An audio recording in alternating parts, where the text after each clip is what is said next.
Investigation के दौरान मिला कि किसी पाइप का सपोर्ट हिला हुआ, सपोर्ट की वजह से पाइप का जो स्टेन था वो पंप पे एक्ट हो रहा था, जिससे मिसअलाइनमेंट का रीजन बन गया। तो अब उस सपोर्ट को ठीक किया गया, पंप का सॉफ्टवुड करेक्ट किया गया, पंप को और मोटर को दोनों को कपल करके चलाया गया। अब यही फर्क होता है एक बैरिंग चेंज कर देने में और इन्वेस्टिगेट करके रूट कॉज को फाइंड करने में। 2019 की बात है, बीपीसीएल के क्रूड पंप में एक पंप फेल हो गया, bearing damage, seal leak. Maintenance team ने उसका बैरिंग चेंज किया, सील लीक को अटेंड किया, लेकिन 3 महीने बाद फिर से सेम प्रॉब्लम आ गई। यहाँ पे प्रॉब्लम बैरिंग में नहीं थी, प्रॉब्लम एक चीज में थी जो हमें आंखों से नहीं दिखती, मिसअलाइनमेंट, जो मोस्टली फील्ड इंजीनियर इग्नोर करते हैं और जिसके कारण इंडिया में रिफाइनरीज के अंदर करोड़ों का नुकसान होता है। देखिए, जब कोई इलेक्ट्रिक मोटर किसी पंप को ड्राइव देता है तो ये कपलिंग से जुड़े रहते हैं। अब अलाइनमेंट का मतलब है कि मोटर और पंप का जो रोटेशनल सेंटर है वो कोलिनियर रहे, एक ही लाइन में रहे। पंप विद टेम्परेचर अपनी पोजीशन को चेंज करता है, बेस प्लेट थर्मल एक्सपेंशन से चेंज होती हैं, पाइप स्टेन से पंप का सक्शन डिस्चार्ज डिस्टर्ब होता है,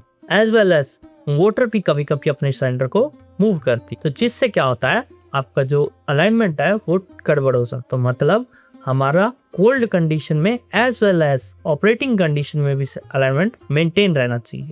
मिसअलाइनमेंट 3 तरह का होता है। एंगुलर मिसअलाइनमेंट, जब पंप का शाफ्ट और मोटर का शाफ्ट दोनों अपने आप को एक एंगल पे काटे, वो एक पॉइंट पे मीट तो हो बट एक दूसरे के पैरेलल ना, चाहे एंगल 0.1 डिग्री ही हो, इससे भी बैरिंग पे अबनॉर्मल लोड आता है जो बैरिंग को जल्दी फेल कर दे। दूसरा है ऑफसेट अलाइनमेंट, इसमें दोनों शाफ्ट, पंप का और मोटर का दोनों शाफ्ट पैरेलल तो होती हैं लेकिन एक दूसरे को इंटरसेक्ट नहीं कर, जिस वजह से ये दोनों में मिसअलाइनमेंट होता है। रियल वर्ल्ड में हमें मिलता है तीसरा मिसअलाइनमेंट जो इन दोनों का कॉम्बिनेशन है, मींस एंगुलर भी रहेगा और उसमें ऑफसेट मिसअलाइनमेंट भी रहेगा। रेफरेंस के लिए आप हमारे प्रीवियस वीडियो को चेक कर सकते हैं जिसमें हमने मिसअलाइनमेंट का वेव फॉर्म, फेज, रीजंस और सोल्यूशन डिटेल में डिस्कस किए। अब प्रैक्टिकल पार्ट, अलाइनमेंट करने के में 3 तरीके, मैं आपको तीनों समझाऊंगा ऑनेस्ट तरीके से, एडवांटेजेस और लिमिटेशन के साथ। पहला है स्ट्रेट एज या फिलर गेज मेथड। ये अलाइनमेंट का सबसे पुराना तरीका है। इसमें हम स्ट्रेट एज कपलिंग फ्लैंज के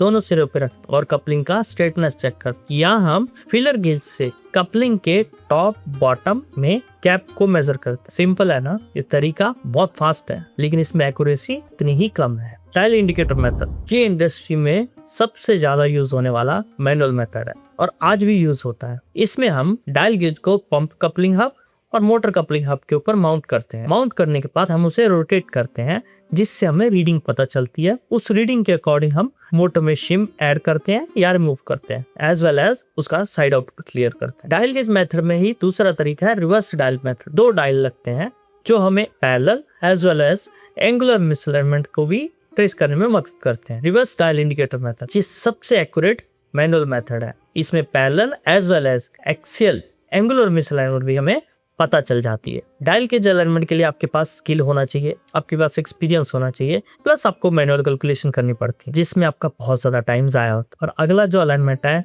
वो सबसे ज्यादा प्रेफरेबल और जिसको हमें आज आपको डिटेल में एक्सप्लेन करने वाला हूँ वो है लेजर अलाइनमेंट टेक्निक। ये धीरे धीरे सब इंडस्ट्री में एक स्टैंडर्ड सेट होता जा रहा है। आपको एक्यूरेसी एज वेल एज आपको टाइम भी कम लगता है और जहां आपको डायल गेज मेथड के लिए हाईली एक्सपीरियंस, हाईली क्वालिफाइड आदमी चाहिए, इस टेक्निक में आपको उतने एक्सपीरियंस की जरूरत नहीं पड़ती है क्योंकि ये फास्ट और प्रिसाइज है।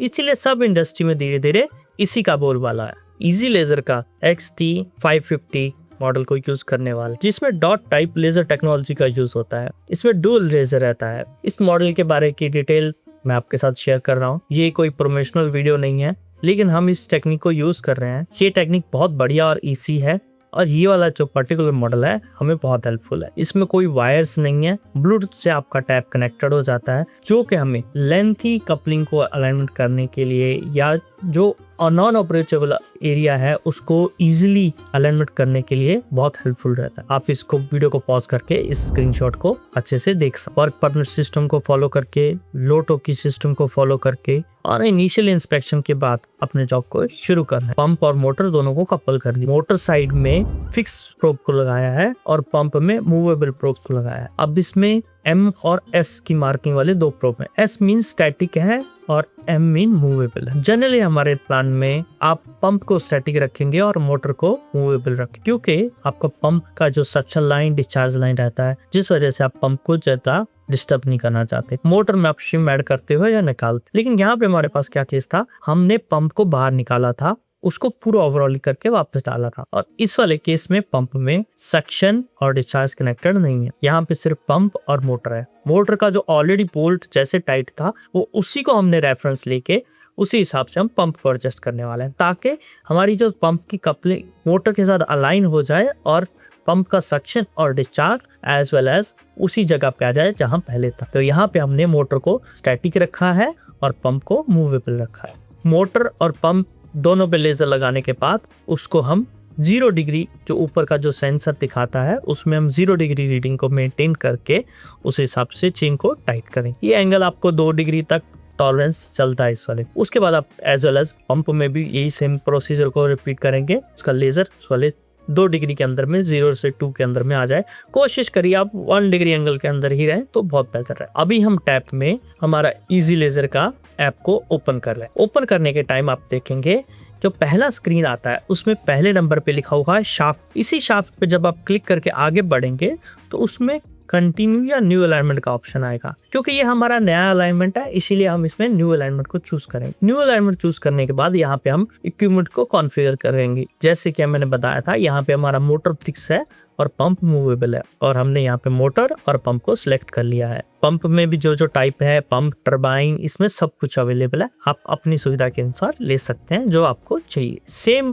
टाइप का पंप या मोटर लेने से आपको बेनिफिट क्या रहता है, टरबाइन लेने से क्या बेनिफिट रहता है, जो आपको लेंथ, जो फुट लेंथ है वो आप सही से एंटर कर पाओगे। जैसे सिंगल फुट सपोर्ट जो पंप रहेगा उसमें आपको सिंगल लेंथ डालना है, डबल वाले में डबल डालना है, जिसमें 3 सपोर्ट आप 3 वाला डाल सकते हो। तो ये आपको इस वाले मेथड में इजी रहता है। तो यहाँ पे हमने जो सबसे पहली जो स्क्रीन ओपन होगी उसमें जो सबसे ऊपर वाला है उसमें हम डालेंगे दोनों सेंसर के बीच का गैप, जहाँ पे हमने दोनों सेंसर को लगाया है। जनरली आप कोशिश करिए कि कपलिंग आपकी सेंटर में रहे ताकि जो उसके अगला रीडिंग है उसका हाफ है। आप उसको चेंज भी कर सकते हैं, ऐसा कोई प्रॉब्लम वाली बात नहीं है, लेकिन यहाँ पे हमने उसको सेंटर में ही रखा था जिससे हमें वो 510 जो हमारा टोटल रीडिंग आया था, दोनों सेंसर के बीच का जो लेंथ था वो 510 mm, और जो कपलिंग के सेंटर का जो गैप आया था 255 ऑटोमेटिकली आ गया जो हमने दिया था। आरपीएम यहाँ पे हमारा अप्रोक्सीमेट 3000 था, हमने 3000 आरपीएम डाला। फर्स्ट सेंसर से फर्स्ट फुट का जो डिस्टेंस था यहाँ पे 615 था, 615 mm था, हमने उसको वैसे डाला। उसके बाद फर्स्ट फुट से सेकंड फुट का जो गैप था 480 mm, तो हमने उसको 480 mm डाल दिया।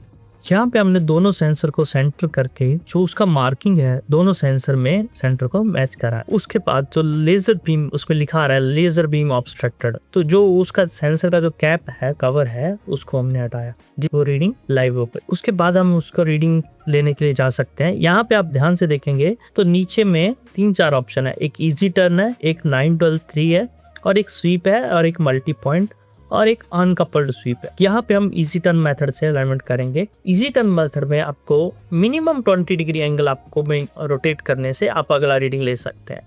और जो 9-12-3 है इसमें आपको 3 o'clock, 9 o'clock, 12 o'clock ऐसे 3 रीडिंग लेने होते हैं। जो कपल्ड स्वीप है आप उसमें दोनों से इनको लगा करके आप रोटेट कर सकते हैं जिससे आपको मल्टीपल रीडिंग मिलती है। वहां पे यूज करेंगे जहां पे आपको दोनों कपलिंग स्टॉप करना पॉसिबल नहीं है, आप उसको रोटेट करते जाएंगे, कंट्रोल्ड नहीं। जैसे बड़े बड़े टरबाइन सब में आपके पास अनकंट्रोल्ड मशीनरी रहती है जिसको आप या तो एक बार रोटेट कर सकते हैं या स्टॉप कर सकते हैं। एक बार रोटेट कर दिया तो आप उसको जल्दी जल्दी स्टॉप नहीं कर सकते। यहाँ पे आपको 90 डिग्री 30 डिग्री ऐसे रोटेट करना पॉसिबल नहीं होगा, वहां पे आप स्वीप मेथड को यूज करेंगे। मल्टी पॉइंट सेम टेक्निक है, आप ज्यादा एक्यूरेट रीडिंग लेने के लिए मल्टी पॉइंट भी ले सकते हैं। तो यहाँ पे हम जो अलाइनमेंट करने वाले हैं वो इजी टर्न मेथड से करने वाले। इजी टर्न मेथड में हम रीडिंग जो लेंगे वो हम सेम कन्वेंशनल मेथड जो हमारा है 9 o'clock, 12 o'clock, 3 o'clock same concept में ही लेंगे। जैसे आप देख पा रहे हैं यहाँ पे हमने कपलिंग सेंसर को रोटेट किया, जैसे कपलिंग को रोटेट कर रहे हैं वहां पे जो S और M के नीचे में एंगल दिखा रहा है वो दिखा रहा है, अभी 93 दिखा रहा है, ये 90 भी आएगा। ये 90 डिग्री पे हम अप्रोक्सीमेट रखेंगे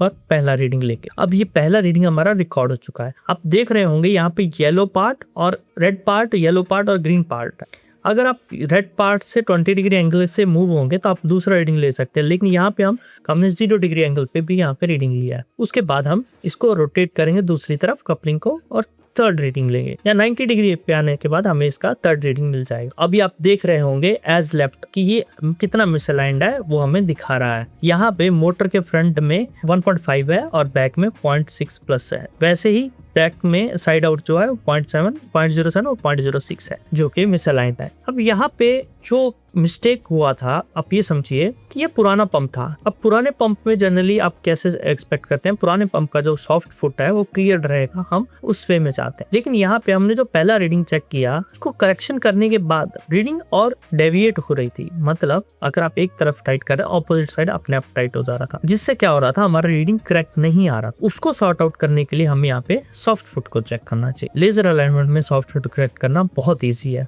तो जब भी आप अलाइनमेंट करने जाए, पहले आप सॉफ्ट फुट करेक्शन में जाए। यहाँ पे हम पहले सॉफ्ट फुट को करेक्ट करेंगे, फिर हम अगला पार्ट अलाइनमेंट की तरफ बढ़ेंगे। सॉफ्ट फुट को करेक्ट करने के लिए हमें मेजरिंग वाला जो टैब है उसमें आना, उस पर आप क्लिक करेंगे तो आपको दिखाएगा नीचे में सॉफ्ट फुट का एक ऑप्शन रहेगा, राइट में लास्ट में ऑप्शन रहेगा सॉफ्ट, जिसमें आपको लेजर को 12 o'clock पे मेंटेन करने के लिए कहता है। तो 1 2 3 4 फुट जो है उनको बारी बारी फर्स्ट लूज करना है, जो ऑलरेडी टाइट है उनको फर्स्ट लूज करना है, फिर हम उनको टाइट करेंगे। और हमें मूवमेंट जब तक बंद नहीं होती तब तक हमें उसे टाइट करते जाना है या लूज करते जाना है। उसको लूज करने के बाद हमें ग्रीन बटन को प्रेस करना है। जैसे हम यहाँ पे फुट 1 को कर पा रहे हैं, आप देख रहे होंगे जैसे जैसे उसको लूज किया है उसका रीडिंग आ रहा है। ये भी 0.09 है। देखेंगे जैसे जैसे लूज होगा इसका रीडिंग और बढ़ेगा। अभी देखिए उसको लूज करने के बाद आप उसको पूरा टाइट करने जा रहे हैं। जब आप टाइट करते जा रहे हैं तो उसका रीडिंग और बढ़ते जा। तो देखा आपने फर्स्ट फुट का जो रीडिंग आया है वो 0.54 आया है। अब हम इसके ऑपोजिट साइड में, इस फुट का जो ऑपोजिट साइड एंगल रहेगा, बोल्ट रहेगा, उसको हम लूज करेंगे, फिर हम उसको टाइट करने जाएंगे। जैसे उसको लूज कर दे रहे हैं, आप उसका भी रीडिंग देखेंगे, उसका रीडिंग भी चेंज होगा। ये चेंज होते होते आपके पास रीडिंग 0.61 तक आएगा। यहाँ पे हमारे पास जो फुट नंबर 2 और फुट नंबर 4 था, वो दोनों का रीडिंग बहुत नॉर्मल। जो प्रॉब्लम था वो फुट नंबर 1 और फुट नंबर 3 में था। तो मेजरिंग टैब से अगले टैब पे जाएंगे तो वहाँ पे वो एक कैलकुलेटेड वैल्यू हमें बता देता है। तो यहाँ पे जो फुट नंबर 1 का जो वैल्यू आया है 0.53 आया है, फुट नंबर 3 का जो वैल्यू आया है 0.6 आया है, फुट नंबर 2 और फुट नंबर 4 का जो वैल्यू है 0.03 है, जो कि निग्लिजिबल है। आप उसको वो शिम ऐड करने के बाद हमने अलाइनमेंट का दोबारा से रीडिंग ली। जैसे मैंने आपको इजी टर्न मेथड में बताया था, पहले हमने उसका 9 o'clock, फिर 12 o'clock और फिर 3 o'clock तीनों रीडिंग लिया। तो तीनों रीडिंग लेने के बाद जो हमारा मिसअलाइनमेंट आया था कुछ इस तरह से था, जिसमें अभी भी पंप अप था, 1.3 mm अप था। जो फ्रंट फुट था वो अप दिखा रहा था, बैक फुट भी प्लस, वैसे साइड आउट भी था जो हम एडजस्ट कर सकते थे। जो ड्राइव एंड पंप की जो दोनों ड्राइव एंड की लेग थी उसमें से 0.6 शिम को हटाया और जो पीछे वाली लेग थी उसमें से 0.2 शिम को हटाया। ये सिम करेक्शन के बाद हमने उसका फाइनल रीडिंग लिया। इस फाइनल रीडिंग में हमारे पास जो रीडिंग आई थी वो विद इन रेंज थी। अभी जैसे कि आप देख पा रहे होंगे, जो उसका रीडिंग आया था टॉप एंड बॉटम में 0.03 था और एंगल जो था वो 0.01 था। वैसे ही साइड आउट जो था वो 0.0 था, जो कि हमारी 3000 आरपीएम के हिसाब से with in the range alignment. अब ये कोल्ड अलाइनमेंट, इसके बाद हम पंप को लाइन अप करेंगे, इसके बाद उसका पंप का हॉट अलाइनमेंट होगा। आप इस प्रोसेस को समझ गए होंगे। आपको मैं ब्रीफ एक बार और ओवरव्यू दे देता हूं जिससे आप इजीली उसको अंडरस्टैंड कर पाए। देखिए लेजर अलाइनमेंट बहुत इजी मेथड। आपको दोनों लेजर, एक मूवेबल एंड हो गया, एक फिक्स एंड हो, दोनों तरफ में दोनों कपलिंग के ऊपर लेजर को लगा दें। लेजर का लगाने के बाद अब लेजर को भी सेंटर करना। अब लेजर को 0 डिग्री एंगल इधर पे किया, इधर भी 0 डिग्री एंगल पे किया, जिससे क्या वो लेजर दोनों शाफ्ट में एक एंगल पे मेंटेन होगा। लेजर अलाइनमेंट टेक्निक में यही चीज यूज होती है, चाहे वो लाइन टेक्निक हो चाहे वो डॉट मेथड। लाइन मेथड में आपको एक लाइन पे मैच करना था, डॉट मेथड में आपको एक डॉट के ऊपर उस लेजर को टच करना होता है। दोनों तरफ उस डॉट को मैच कर रही है। अगर आपका मैच नहीं हो रहा तो आप उसको, जो पुराना हमारा जो स्ट्रेट फुट वाला मेथड था, उससे आप रफ अलाइनमेंट कर लीजिए जिससे वो मैच हो जाएगा। अब हमारे दोनों सेंसर एक दूसरे के साथ ट्यूनिंग में है। उसके बाद हमें उसको कौन से मेथड से अलाइनमेंट कर, हमारा conventional method 9 o'clock, 12 o'clock, 3 o'clock या इजी लेजर, इजी टर्न भी बोलते हैं कुछ लोग, या हमारा स्वीप मेथड, जो भी आपको कन्वेंशनल रहे या जो भी आपको जरूरत पड़े उस हिसाब से आप उसको यूज कर सकते। जैसे लॉन्ग कपलिंग रहता है, फॉर एग्जांपल जैसे कूलिंग टावर का कपलिंग सब रहता है, गियर बॉक्स अंदर रहता है, मोटर बाहर रहता है, उसका जो कपलिंग के बीच का जो गैप रहता है वो बहुत लंबा रहता है। वहां पे हमें इजी टर्न बहुत हेल्प करता है, क्योंकि हमें सिर्फ 20 डिग्री एंगल को माना है। यही हम अगर 3 o'clock, 12 o'clock, 9 o'clock करेंगे तो लेजर कभी एक दूसरे से मैच ही नहीं होंगी। वो बहुत छोटा सा एरिया होता है जिससे बार बार बाहर जाए। इसीलिए ऐसे सब केस में हमें इजी टर्न मेथड को यूज करना चाहिए। आप ऐसे भी इजी टर्न मेथड को यूज कर सकते हैं क्योंकि आपको फास्ट कर देता है आपको प्रोसेस को। हम भी इजी टर्न मेथड को ही यूज करते हैं क्योंकि इससे आपका प्रोसेस फास्ट है, आपको बारी बारी उसको चेंज नहीं करना पड़ता। चूज करने के बाद उसको 9 o'clock घुमाया, फर्स्ट रीडिंग लिया। अब आप 9 o'clock से 12 o'clock आ सकते हैं, ना चाहें तो आप उसको 20 डिग्री एंगल पे घुमा के भी दूसरा रीडिंग ले सकते हैं। लेकिन जितना एरिया ज्यादा आप कवर करेंगे, जितना आप मशीन को इजी कैलकुलेशन देंगे, उतना ही डाटा आपका एक्यूरेट आएगा। तो हमने 9 o'clock पे रीडिंग लिया, फिर हमने 12 o'clock पे सेंसर को घुमाया, 12 o'clock पे आके हमने दूसरा रीडिंग लिया, फिर हमने उसको 3 o'clock घुमाया, 3 o'clock पे आके हमने तीसरा रीडिंग। ये 3 रीडिंग लेने के बाद हमारा अगला पेज खुल जाता है, जिसमें हमें बताता है कि मोटर और पंप का क्या पोजीशनिंग है, मोटर कितना आउट है, पंप कितना आउट है। तो जो फ्रंट में आप जो फर्स्ट में देखेंगे MF1 लिखा हुआ है, मूवेबल फुट 1 और मूवेबल फुट 2।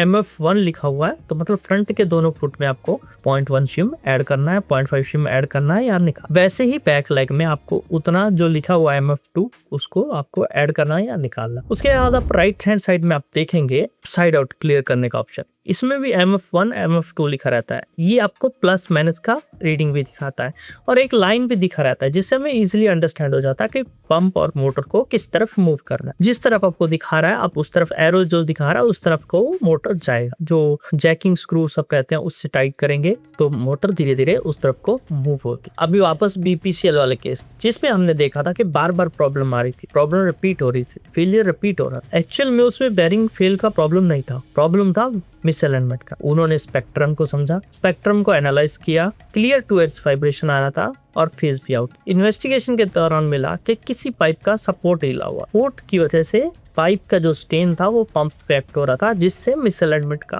रीजन बन गया। तो अब उस सपोर्ट को ठीक किया गया, पंप का सॉफ्टवुड करेक्ट किया गया, पंप को और मोटर को दोनों को कपल करके चलाया गया। अब यही फर्क होता है एक बैरिंग चेंज कर देने में और इन्वेस्टिगेट करके रूट कॉज को फाइंड करने। याद रखिए मिसअलाइनमेंट स्लो किलर है, ये धीरे धीरे आपके बैरिंग को मार, धीरे धीरे आपकी सील लीक को बढ़ा, धीरे धीरे आपके इक्विपमेंट को डिस्टर्ब करता। तो ये था शाफ्ट अलाइनमेंट का कंप्लीट टेक्निकल ब्रेकडाउन। अगर आपके भी प्लांट में कुछ ऐसा केस आ रहा हो जिससे इक्विपमेंट बार बार फेल हो रहा हो, आप हमसे डिस्कस करिए, हम आपको सोल्यूशन देंगे। मैं पर्सनली 24 आवर्स के अंदर आपको रिप्लाई दूं। और इस वीडियो को उस इंजीनियर के साथ जरूर शेयर करिए जो सिर्फ बैरिंग चेंज करके ही खुश हो जाता है, वो समझ जाएगा। इस टॉपिक के रिलेटेड आपकी कोई क्वेरी हो, हम उसका सोल्यूशन आपको जरूर बताएं। मिलते हैं अगले वीडियो में, तब तक के लिए keep analysing with macro. This your host Gurtej Singh.